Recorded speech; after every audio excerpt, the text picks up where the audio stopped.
Bismillahirrahmanirrahim. Alhamdulillahirabbil alamin. Nahmaduhu wa nasta'inuhu wa nastaghfiruh. Wa na'udzubillahi min syururi anfusina wa min sayyiati a'malina. May yahdihillahu fala mudhillalah wa may yudlil fala hadiyalah. Asyhadu anna sayyidina wa nabiyyina Muhammadan abduhu wa rasuluh. Amma ba'. Assalamualaikum warahmatullahi wabarakatuh. Alhamdulillah, bersyukur kita pada Allah Subhanahu Wa Taala dapat kita bersama pada petang ini dalam program Tazkirah Zuhur online yang dianjurkan oleh Masjid Al-Azim, Masjid Negeri Melaka. Dan Alhamdulillah, insyaAllah kita akan bersama pada petang ini untuk mengisi slot pada Tazkirah ini yang diberi masa kepada saya untuk sama-sama kita menyambung slot yang sebelum ini. Ini berkaitan dengan Fadilat Zikir siri 2 pada kali ini. Hadirin yang dirahmati Allah Subhanahu Wa Taala, kepada yang berada di luar sana, di rumah-rumah, mungkin ada yang di pejabat, di tempat kerja, di mana pun jua yang sedang mendengar program kita pada hari ini, menonton program kita pada hari ini, saya mendoakan kepada semua, mudah-mudahan Allah Subhanahu Wa Taala memberikan kepada kita kelapangan dalam rezeki, kemudahan dalam segala urusan, dan kesabaran dalam kita bersama-sama memperjuangkan berkaitan dengan membentras jaringan penyakit ataupun ujian yang Allah berikan kepada kita pada kali ini, iaitu berkaitan dengan COVID-19. Hadirin yang dirahmati Allah Subhanahu Wa Taala, alhamdulillah pada petang ini kita akan menyambung tazkirah berkaitan dengan Fadilat Zikir. Dan pada minggu yang lalu telah saya kupaskan 6 perkara berkaitan dengan kelebihan-kelebihan kita berzikir kepada Allah Subhanahu Wa Taala. Dan insya-Allah pada hari ini ada sebahagian lagi yang akan kita sama-sama. Dan saya juga mengucapkan kepada tuan-tuan dan puan-puan, mudah-mudahan kita diberi keizinan oleh Allah Subhanahu Wa Taala untuk kita menghadapi dan menjalani madrasah tarbiyah di bulan Ramadan nanti yang bakal tiba tidak lama lagi, lebih kurang 2 hari saja lagi kita akan bersama-sama menyambut bulan Ramadan yang cukup istimewa, yang cukup bertuah kepada kita yang dapat menjalani ibadah Ramadan dengan sebaiknya. Hadirin yang dirahmati Allah Subhanahu Wa Taala, mana yang telah pun dimaklumkan sebentar tadi, dan sebelum saya menyambung tazkirah kita, marilah kita sama-sama mengucapkan istighfar kepada Allah Subhanahu Wa Taala. Moga-moga kita memohon ampun kepada Allah Subhanahu Wa Taala supaya Allah dapat memberikan pengampunannya kepada kita.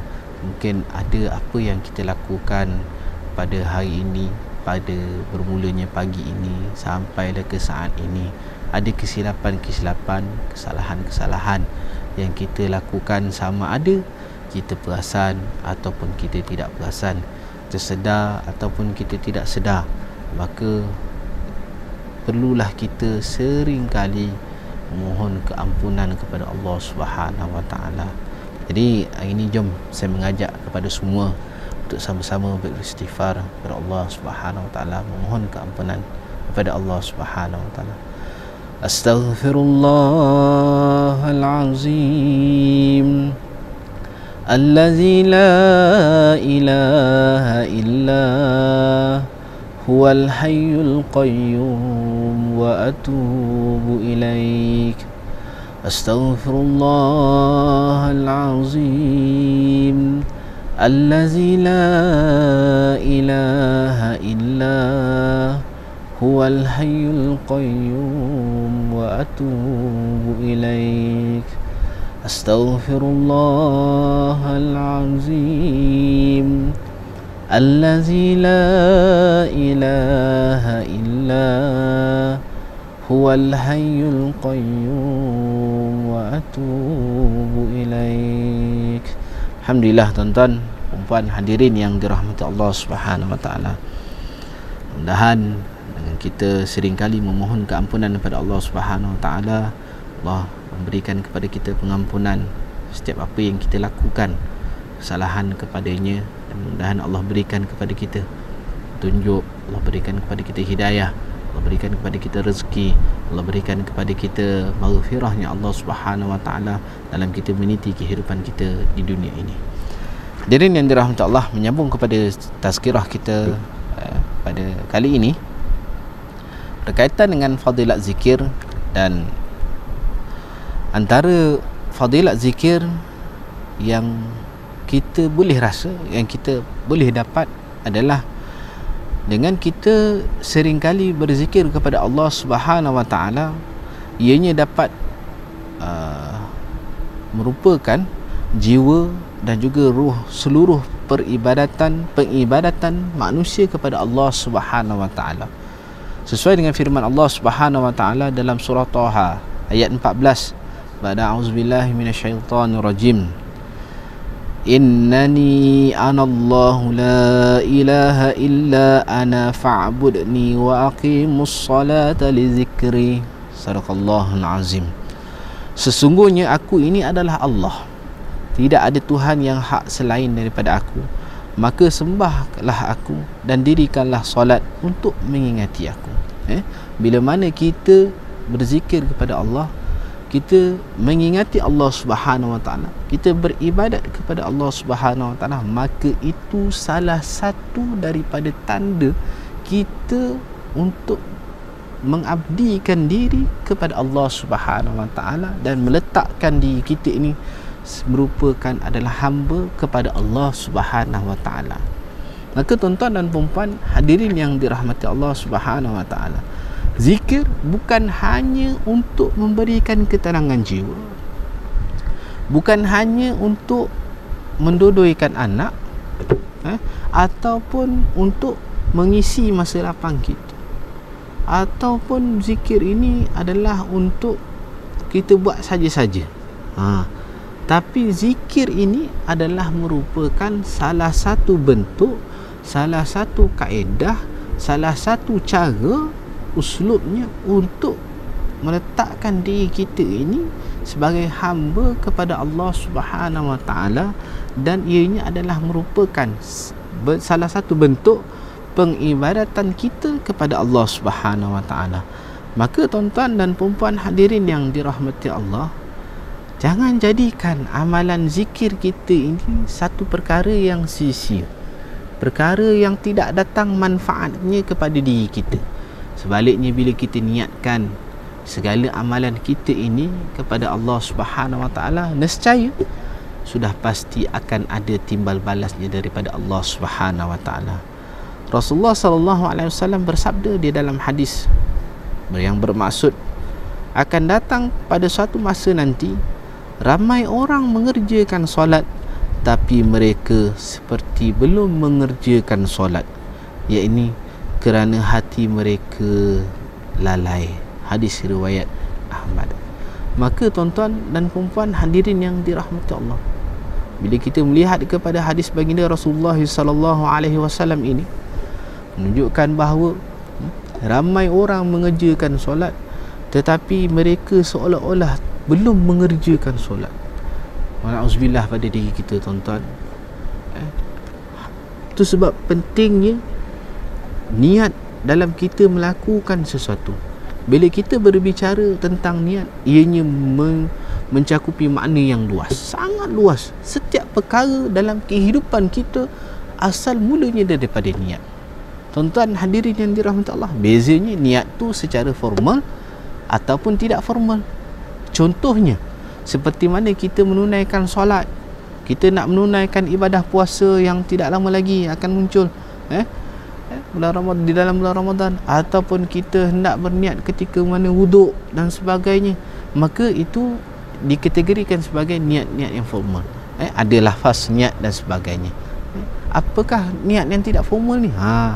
Itu yang benda terlintas dalam hati kita. Contohnya, kita nak makan. Nak makan, kita detik dalam hati kita. Makan lah kejap lagi. Itu dah niat lah, nak makan. Makan apa? Niat lagi dalam hati. Nak minum, nak ke tandas, nak pergi ke ruang tamu, nak pergi ke kerja, nak pergi ke masjid, itu semuanya adalah niat. Dan bila kita tahu hadaf ataupun tujuan kita dalam kita berniat itu, dan apakah kaedah niat yang sebenarnya, tujuan niat itu dilakukan, bila kita sedar dan kita faham berkaitan dengan perkara ini, insya-Allah kita tidak akan melakukan perkara yang sia-sia. Kita tidak akan mudah melakukan perkara yang tidak bermanfaatnya kepada diri kita. Maka tuan-tuan dan puan-puan sidang hadirin yang berada di rumah dan yang mana mengikuti video ini, apa yang nak saya tekankan adalah yang pertama, betulkan niat dalam segala bentuk ibadah. Dan setiap apa yang kita lakukan boleh dijadikan sebagai ibadah. Contohnya, kita nak siram pokok bunga. Siram pokok bunga kan dah masa banyak lapang, apa nak buat ni? Siram pokok bunga lah. Siram pokok bunga. Tapi kalau kita betulkan niat kita, ya Allah Tuanku, dengan aku siramnya pokok bunga ini, mudah-mudahannya pokok ini akan jadi segar, dia dapat berzikir kepadamu ya Allah. Maka kita pun siram. Subhanallah, mudah-mudahan ada ganjarannya kepada diri kita, asbabnya dengan kita dapat membantu kepada makhluk yang lain itu tadi. Maka tuan-tuan dan puan-puan hadirin yang dirahmati Allah, perkara yang seterusnya, banyak berzikir akan memperoleh keberuntungan dan kebahagiaan dalam kehidupan. Orang yang selalu berzikir, banyak berzikir, maka Allah akan berikan kepada dia ganjaran, keberuntungan dan kebahagiaan dalam hidup. Perasan dengan tidak perasan saja, tahu ataupun tak tahu, sedar ataupun tidak sedar, yang kita sedang mengecapi nikmat-nikmatnya daripada Allah Subhanahu Wa Taala. Hari ini kita buka-buka mata, celik-celik je mata, kita dapat menjalani rutin kehidupan kita. Kita dapat makan, kita dapat mandi, kita dapat bermesra dengan anak-anak, mesra dengan cucu, isteri-isteri kan, yang mana ada isteri-isteri lah. Saya setakat ni masih isteri tu ada satu je, dia tak ada double. Tuan-tuan dan puan hadirin yang dirahmati Allah Subhanahu Wa Taala, bila kita duduk dalam hal keadaan begini, kita sebenarnya kita sedang mendapat nikmatnya daripada Allah Subhanahu Wa Taala. Kita sedang merasa nikmatnya daripada Allah Subhanahu Wa Taala, kelebihan yang Allah berikan kepada kita. Maka oleh sebab yang demikian, wajib untuk kita bersyukur kepada Allah Subhanahu Wa Taala. Wajib kita sentiasa mengingati Allah Subhanahu Wa Taala sesuai dalam firman Allah Subhanahu Wa Taala dalam surah Al-Anfal ayat 45. Ba'da a'udzubillahi minasyaitonir rajim, wazkurullaha katsiran la'allakum tuflihun. Yang bermaksud, dan sebutlah serta ingatilah nama Allah Subhanahu Wa Taala sebanyak-banyaknya agar kamu mencapai kemenangan. Maka tuan-tuan yang dirahmati Allah Subhanahu Wa Taala, dengan kita merasa menzahirkan rasa syukur kita kepada Allah Subhanahu Wa Taala, dengan kita apa caranya? Beribadah kepada Allah Subhanahu Wa Taala.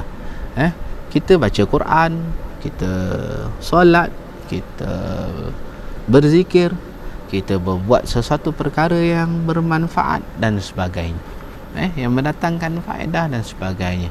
Kita bermesra, ajar anak-anak kita, kita duduk bersama dengan isteri kita, berbual-bual, mendatangkan rasa seronok dalam diri dia. Maka ianya juga merupakan salah satu ibadah kepada Allah Subhanahu Wa Taala, iaitu dengan kita memupuk keluarga yang harmoni. Tuan-tuan dan puan-puan hadirin yang dirahmati Allah Subhanahu Wa Taala, antara juga dengan fadilat zikir ini, jika kita berpaling dari mengingati Allah Subhanahu Wa Taala, maka kita akan mudah dihimpit dan didampingi dengan syaitan. Maka kita, bila kita menjauhkan diri daripada Allah Subhanahu Wa Taala, kita tidak bersama untuk beribadah kepada Allah Subhanahu Wa Taala, maka kita amat mudah didatangi rasa seronoknya dunia, rasa kemanisan kelazatannya dunia ini, tanpa kita menilai akan keberadaan Allah Subhanahu Wa Taala. Tanpa kita sedar, kita semakin hanyut dibuai keseronokan dunia, sehingga kita tidak melakukan ibadah kepada Allah Subhanahu Wa Taala. Dan apa yang kita buat, kita rasa macam apa? Kita rasa macam seolah-olah kita ni akan hidup 100 tahun, 1000 tahun lagi akan datang. Maka tuan-tuan dan puan-puan hadirin yang dirahmati Allah Subhanahu Wa Taala, penting untuk kita supaya kita mengingati Allah Subhanahu Wa Taala, dan jangan kita berpaling daripada mengingkari dan mengingkari apa yang Allah Subhanahu Wa Taala perintahkan kepada kita. Allah Subhanahu Wa Taala berfirman dalam surah Az-Zukhruf ayat 36 yang bermaksud, barang siapa yang tidak mengendahkan pengajaran, yakni daripada Al-Quran yang diturunkan oleh Allah Subhanahu Wa Taala yang Maha Pemurah, kami akan adakan baginya syaitan yang menghasut dan menyesatkan, maka syaitan itulah yang menjadi teman yang selalu menyertainya. Wa na'udzubillah min zalik. Tuan-tuan dan puan-puan hadirin yang dirahmati Allah, jadikanlah diri kita ini sentiasa mengingati Allah Subhanahu Wa Taala. Banyak cara yang kita boleh gunakan, banyak kaedah yang kita boleh gunakan, seperti mana yang telah pun saya sebutkan pada minggu yang lepas berkaitan dengan tidak ada syarat untuk kita tidak mengingati Allah Subhanahu Wa Taala. Setiap masa, walau dalam hal keadaan kita berbaring, walau dalam hal keadaan kita duduk, walau hal keadaan kita berjalan, walau hal keadaan kita berdiri, maka sentiasalah kita mengingati Allah Subhanahu Wa Taala. Dan bila kita jauh daripada Allah Subhanahu Wa Taala, bila kita jarang mengingati Allah Subhanahu Wa Taala, maka akan datangnya bisikan-bisikan syaitan, akan datangnya perkara-perkara yang tidak bermanfaat, akan datangnya pelbagai pujuk rayu, tipu dayanya daripada dunia dan sebagainya. Itu yang menjadikan kita boleh tersalah arah, kita tersalah tindakan. Kita dapat lihat hari ini pelbagai perkara-perkara yang berlaku. Kalau kita tengok semenjak dalam tempoh PKP ini berlangsung, kita dapat lihat indeks masalah rumah tangga yang semakin meningkat. Sebab apa? Bila semua ada di rumah, tidak disibukkan dengan tugasan yang lain, dia ada di rumah, jadi dia tak biasa duduk dalam keadaan yang lama begitu. Bila dia duduk dalam keadaan lama begitu, dia mula duk fikir yang bukan-bukan. Mereka mula melalui fasa kehidupan yang berbeza, sehingga kan ada setengah menghabiskan masa dengan gadget, menghabiskan masa dengan permainan video, menghabiskan masa dengan TikTok, buat perkara-perkara yang tidak bermanfaat, contohnya asyik tidur dan sebagainya. Dan pantang ada silap sedikit, mereka mudah marah, cepat marah dan sebagainya. Kalau kata mengajar pun anak-anak ke apa ke, mereka mudah marah dan sebagainya, sehingga menyebabkan diri mereka, kehidupan mereka tidak seimbang. Apakah sebab-sebab ini berlaku? Punca-punca ini boleh berlaku disebabkan kita ini kosong dalam hati kita. Jiwa dan hati kita berada dalam ketidakketentuan. Kita tidak mengisi masa itu, kita tidak mengisi diri kita, kita tidak mengisi rohani kita dalam kaedah yang betul, dengan kaedah yang betul. Kalau kita meletakkan, kita membuatkan jadual yang baik, kita mengadakan satu sistem yang baik. Contohnya hari ini, apakah gerak kerja yang hendak kita lakukan kepada keluarga kita, pada anak-anak kita, isteri kita dan sebagainya, supaya bila kita lakukan perkara tersebut, ianya dapat dilaksanakan dengan lancar dan mengikuti kepada perkara-perkara yang lebih baik. Kita rancang kehidupan kita, bukan kita duk fikir nak buat apa. Kita tak rancang kehidupan kita. Bila kita tak rancang kehidupan kita, kita mudah untuk melakukan perkara-perkara yang tidak sewajarnya kita lakukan. Contoh, bila kita terlalu asyik menghadap telefon bimbit dan sebagainya, contoh menghadap gadget dan sebagainya, baru-baru ni ada nasihat daripada Kementerian Kesihatan supaya setiap rakyat Malaysia berjaga-jaga supaya ketika mana melihat gadget supaya tidak berlakunya masalah penyakit mata pula selepas ni, penyakit mata disebabkan dia asyik tekun menghadap handphone, menghadap tab, komputer dan sebagainya, televisyen dan sebagainya. Jadi lepas habis PKP ni masalah lain pula yang timbul. Maka tuan-tuan dan puan-puan hadirin yang dirahmati Allah, bila kita struktur jadual kita dengan baik, kita isi kekosongan yang ada, kita isi masa yang ada dengan perkara yang bermanfaat, insya-Allah kita dapat mengurangkan risiko masalah berlaku, risiko ketidaktentuan berlaku. Cepat marah, cepat melenting, bini cakap dengan bini sikit pun dah marah, minta bini isteri tolong, kau tolong buat air gini-gini. Padahal kita pun boleh buat sama, bantu. Dia pun dah penat melayan anak-anak dan sebagainya, kita pun boleh bantu perkara tersebut, tak susah mana kan. Bila kita faham konsep tasawuf, toleransi di antara satu sama lain, maka kehidupan rumah tangga, kehidupan keluarga akan lebih harmoni. Yang penting dalam kita memahami peranan masing-masing. Apakah yang perlu kita lakukan? Anak-anak pula ada yang sampai stres mengadu anak-anak macam mana ni nak uruskan, nak letakkan jadual dia, tak tahu apa semua. Banyak aktiviti tuan-tuan hadirin yang dirahmati Allah, kaedah-kaedah yang boleh kita lakukan. Dan cari satu masa sama, mungkin kita boleh ada sesi taklim, adanya bacaan kitab. Saya ni bukan ustaz, macam mana saya nak bercakap dengan baca je lah, ambil kitab-kitab yang kecil-kecil kan, hadis 40 ke contohnya, ataupun banyak kitab-kitab tu kan, kitab adab ke, bagaimana hendak minum, bagaimana hendak makan mengikut sunnah baginda Rasulullah sallallahu alaihi wasallam.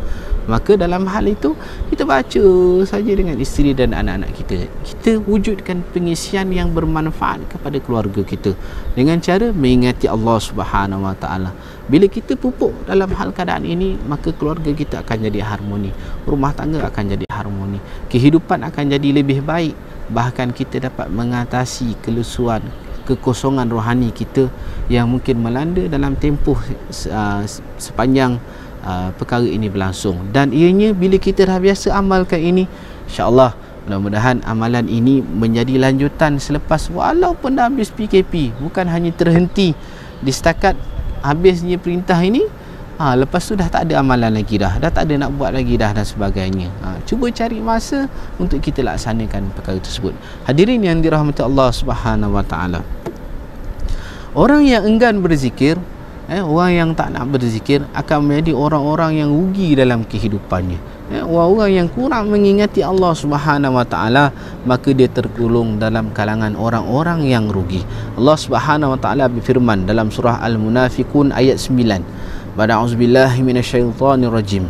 Ya ayyuhallazina amanu la tulhikum amwalukum wala auladukum an zikrillah wa may yaf'al zalika fa ulaika humul khasirun.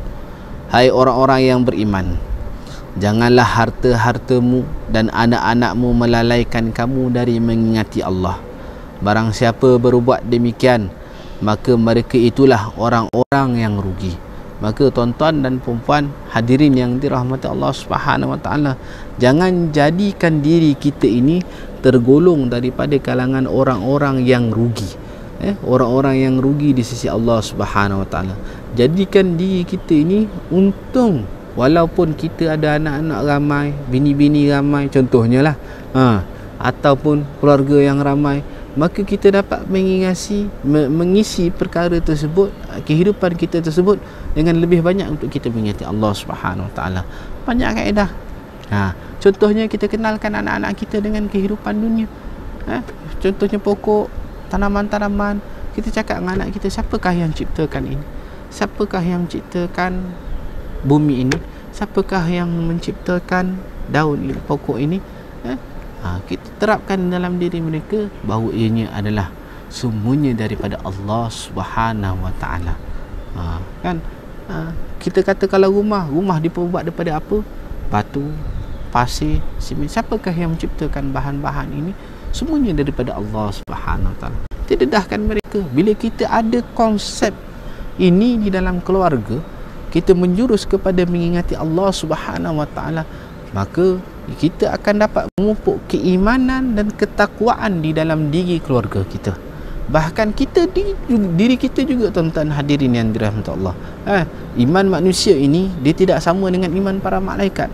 Iman manusia ini dia ada yazid wa yankus. Yakni kejap dia bertambah, kejap dia berkurang. Kejap dia tambah, kejap dia berkurang. Dia ada graf turun naik dia. Jadi kita kadang-kadang kita kena risau bagaimana hal tahap keimanan kita. Hari ini adalah bertambah ke ataupun berkurang. Dalam ni kita kena muhasabah diri kita. Sebelum tidur tu duduk memikirkan, ya Allah ya Tuhanku, hari ni apa yang aku buat agaknya. Duduk memikirkan, kita merenung kembali, muhasabah diri kita. Apakah aktiviti kita hari ini? Supaya apa? Kita ada penilaian dalam diri kita. Ada indeks kualiti lah. Kalau sekarang orang zaman sekarang ni semua canggih-canggih tak, kita duk guna bahasa-bahasa macam indeks kualiti dan sebagainya, KPI lah kata kan. Bagaimana kita menguruskan diri kita hari ini? Adakah ianya baik ataupun tidak baik? Bagaimana pula kalau ketua keluarga, bagaimana dia menguruskan keluarga dia hari ini? Adakah dia menguruskan keluarga dia dengan baik ataupun menguruskan keluarga dia dengan tidak baik, yang kurang baik ataupun tidak memuaskan? Jadi dalam hal ini kita boleh kenal pasti apakah kaedah, cara, metod yang kita boleh lakukan untuk kita menambah baik keluarga kita. Kita menambah baik diri kita dan anak-anak kita serta isteri-isteri contohnya ataupun isteri kita. Jadi tuan-tuan dan puan-puan hadirin yang dirahmati Allah, bila kita dapat mengenal pasti masalah ini, kita dapat mengenal pasti apa yang kita buat sepanjang dalam kehidupan kita, maka kita dapat menjauhkan diri kita daripada menjadi orang yang rugi di sisi Allah Subhanahu Wa Taala.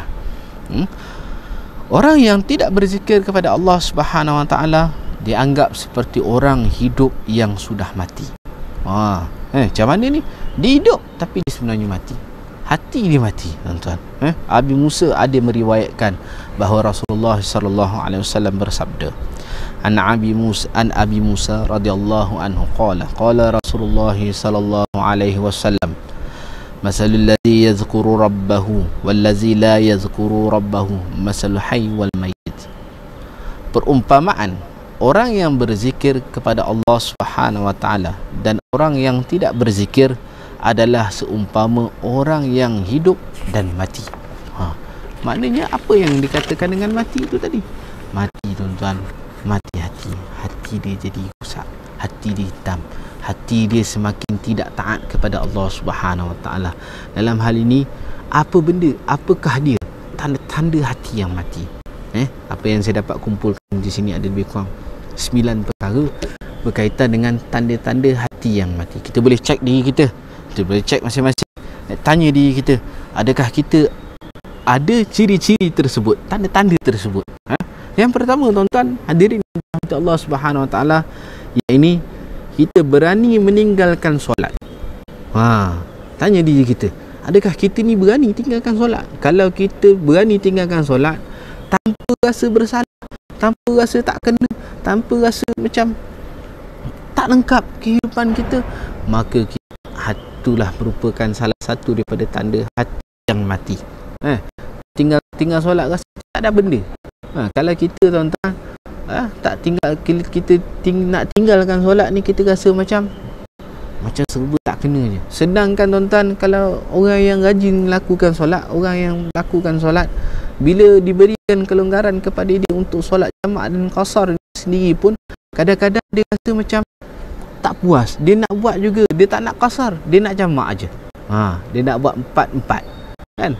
Tapi bila hati dia tidak tenteram, tidak hati dia rasa serba salah, nak buat ke tak nak buat, itu maknanya dia masih lagi ada keimanan dalam diri mereka.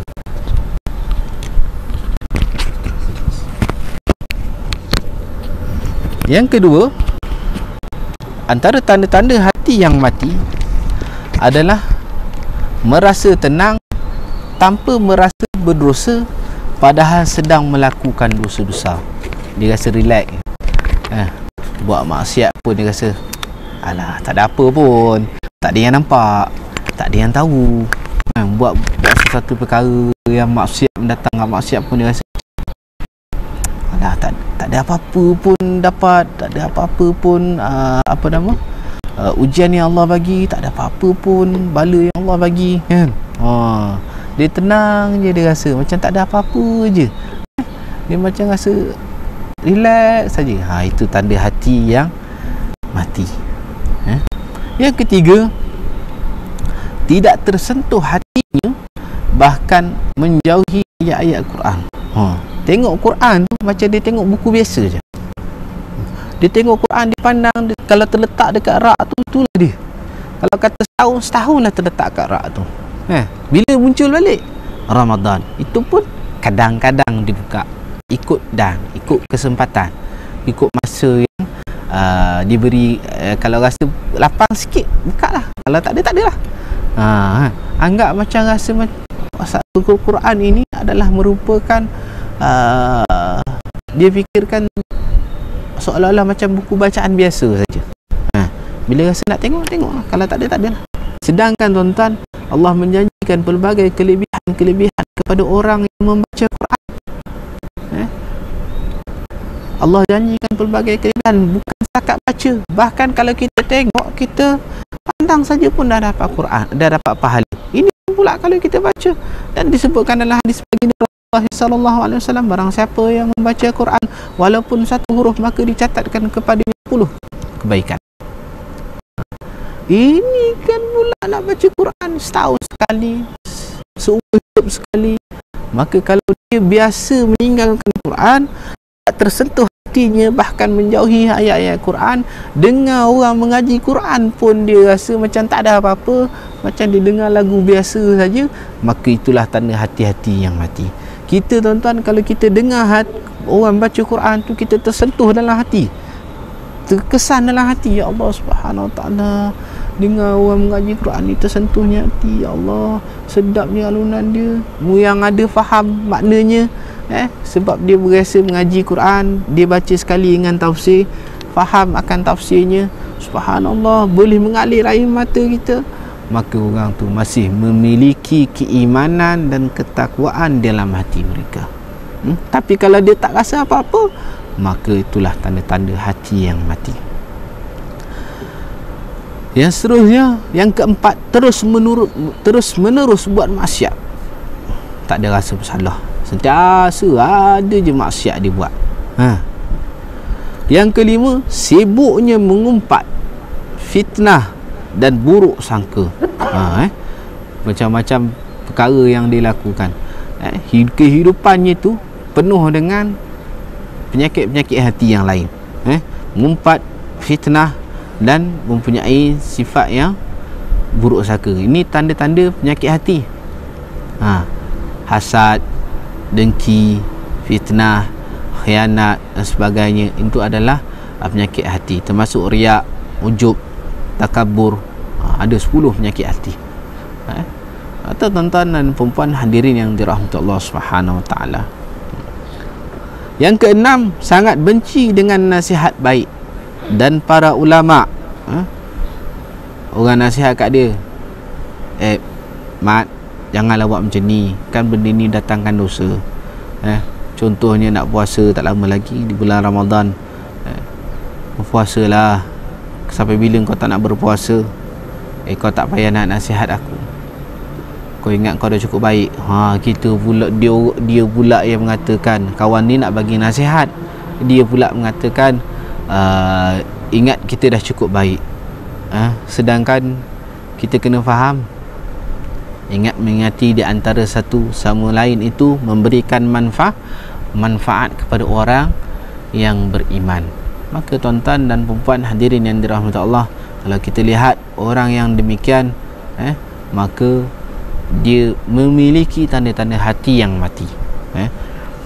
Yang ketujuh, tidak ada rasa takut akan peringatan kematian, kubur dan juga hari akhirat. Dia tengok orang meninggal, dia tengok orang pergi lalu tanah kubur tu, dia tak ada rasa apa.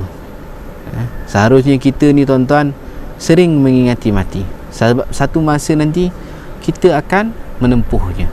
Setiap benda, setiap apa yang ada atas dunia ini akan mati.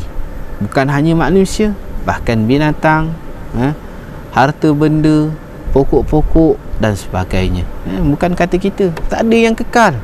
Tak ada satu pun atas dunia ni yang kekal. Semua akan mati. Ada tamat tempohnya, ada luput dan sebagainya. Kalau kita manusia dengan kematian, binatang dengan kematian, pokok-pokok pun dengan mati, rosak dan sebagainya. Harta benda, peralatan pun ada tempoh masanya matinya. Kalau kata satu kereta itu 10 tahun, 20 tahun, sampai satu masa nanti dia akan rosak dan akhirnya tidak digunakan. Itu yang kita tolak pergi jual dekat scrap ke dan sebagainya. Handphone, mempunyai handphone. Satu masa hari ni kita bangga kita punya handphone yang mahal, yang hebat, yang ada perisian yang terkini.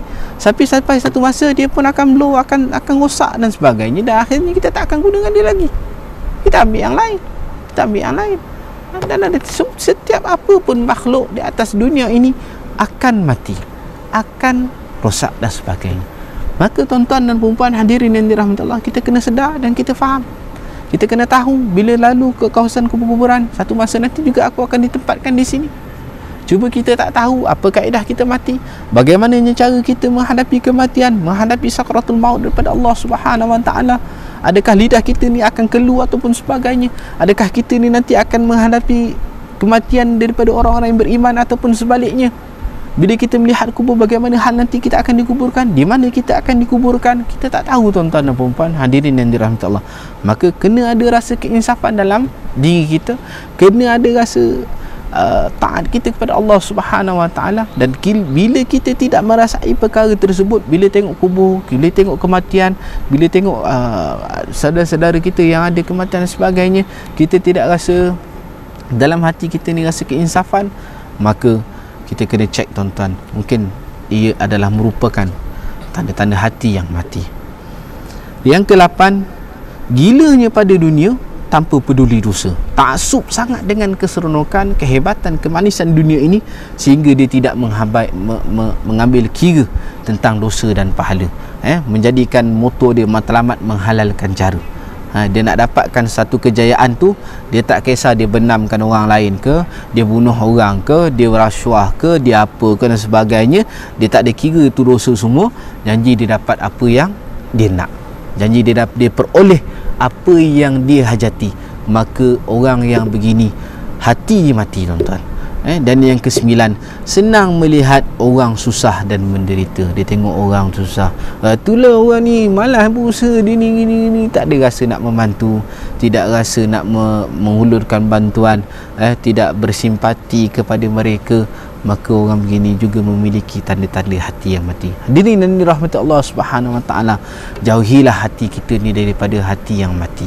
Jangan jadikan hati kita ni sebagai salah satu hati yang mati.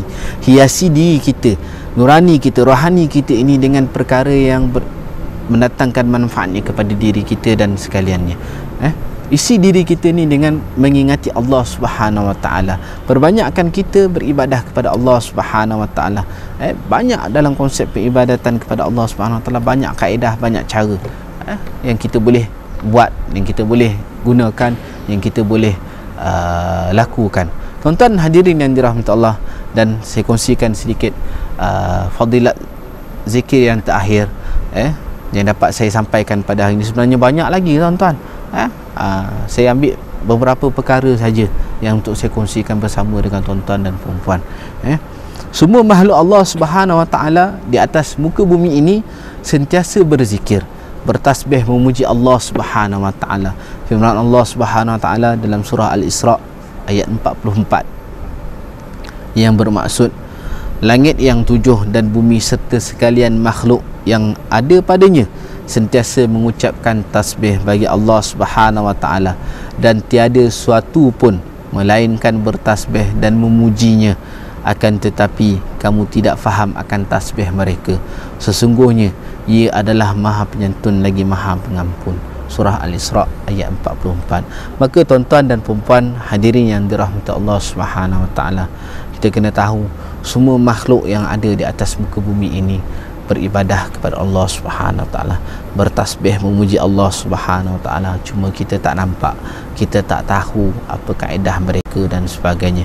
Kalau kita lah tuan-tuan diberi keizinan oleh Allah Subhanahu wa taala untuk mendengar, untuk melihat makhluk-makhluk yang selain daripada manusia bertasbih dan memuji Allah Subhanahu wa taala, maka akan hadir rasa malu yang bersangatan. Sebab apa? Kita ni adalah sebaik-baik umat. Allah pesan dalam Quran, kuntum khaira ummatin ukhrijat linnas. Sebaik-baik dalam Quran Allah sebutkan umat manusia ni adalah sebaik-baik kejadian Allah Subhanahu wa taala. Tapi kurangnya kita mengingati Allah Subhanahu wa taala berbanding dengan makhluk-makhluk Allah yang lain. Maka tuan-tuan hadirin yang dirahmati Allah, berbanyakkanlah kita berzikir, banyakkanlah kita mengingati Allah Subhanahu wa taala, walaupun di mana kita berada, apa keadaan kita sekalipun, lakukanlah dengan cara yang ikhlas, cara yang baik, cara untuk mengharapkan redha Allah Subhanahu wa taala. Nescaya Allah akan berikan kepada kita manfaatnya. Allah akan berikan kepada kita maghfirah, rezeki dan nikmatnya daripada Allah Subhanahu wa taala. Dan perbetulkan segala niat kita, hiasi diri kita ini dengan ibadahnya kepada Allah Subhanahu wa taala. Tuan-tuan, persiapkan amalan kita. Satu masa nanti Allah akan ambil kita dalam hal keadaan kita tak tahu bila. Kita tak tahu bila masa. Kita bukan boleh buat set appointment dengan Allah Subhanahu wa taala. Ya Allah, kau ambilkanlah usia aku ini 60 tahun lagi, 70 tahun lagi. Tidak tuan-tuan hadirin yang dirahmati Allah. Maut tu tidak menantikan kita tuan-tuan. Dia tak tunggu. Dia tak cepat dan dia tidak lambat, ada masanya. Dan kita tak tahu bila-bila. Maka dalam kita hendak menantikan kita dipanggil oleh Allah Subhanahu wa taala ini, maka apakah bekalan dan amalan yang kita perlu lakukan? Yang itu yang kita perlu muhasabah diri kita. Kita kena perbanyakkan amalan kita. Kita kena perbanyakkan mengingati Allah Subhanahu wa taala dalam apa hal keadaan sekalipun. Dan paling penting, niat dan nawaitu kita itu yang paling penting dalam kita mengikhlaskan diri beribadah kepada Allah Subhanahu wa taala. Hadirin yang dirahmati Allah, itulah tadi sedikit perkongsian saya sampaikan kepada tuan-tuan dan puan-puan yang mengikuti slot tazkirah online kita sepanjang pada hari ini.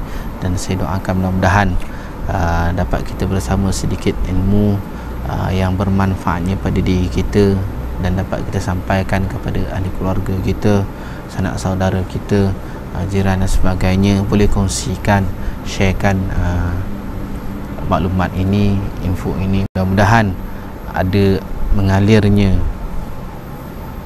pahalanya daripada Allah Subhanahu wa taala kepada diri kita dengan asbab kita menyampaikan ilmu Allah Subhanahu wa taala. Hadirin yang dirahmati Allah Subhanahu wa taala, saya juga mengucapkan selamat menyambut Ramadan al-Mubarak. Mudah-mudahan Allah Subhanahu wa taala berikan kepada kita kesihatan, Allah berikan kepada kita kesempatan, peluang, rezeki dan nikmatnya daripada Allah Subhanahu wa taala.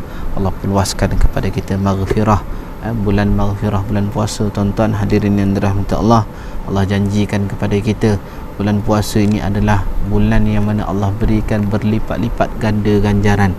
Kalau kita lihat dalam hadis Nabi SAW, Allah sebutkan setiap amalan itu sudah ditentukan amalannya, kecuali bulan Ramadan, kecuali bulan puasa, kerana puasa itu milik Allah Subhanahu wa taala.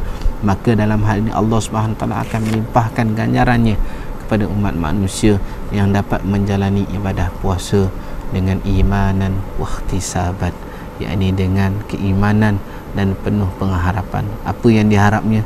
Harapnya redha Allah Subhanahu wa taala, harapnya Allah menerima segala amal ibadah kita, puasa kita, solat kita, zikir kita, tadarus kita di bulan Ramadan. cuma berbeza kita pada kali ini solat tarawih dan sebagainya kita kerjakan di rumah. Maka dalam hal ini kita lebih masa, mempunyai lebih banyak masa, ruang dan peluang untuk kita bersama-sama ahli keluarga kita untuk mendidik, untuk bersama-sama mencari keredaan Allah Subhanahu Wa Taala. Tuan-tuan dan puan, saya mohon ampun dan maaf jika sepanjang saya menyampaikan kuliah ada yang tersalah fakta, tersilap bicara, terkuris hati dan sebagainya. Saya mohon kemaafan. InsyaAllah ada rezeki kita akan berjumpa pada slot yang akan datang. Sekian daripada saya. Aku liqauli hadza wa astaghfirullahal azim li wa lakum. Assalamualaikum warahmatullahi wabarakatuh.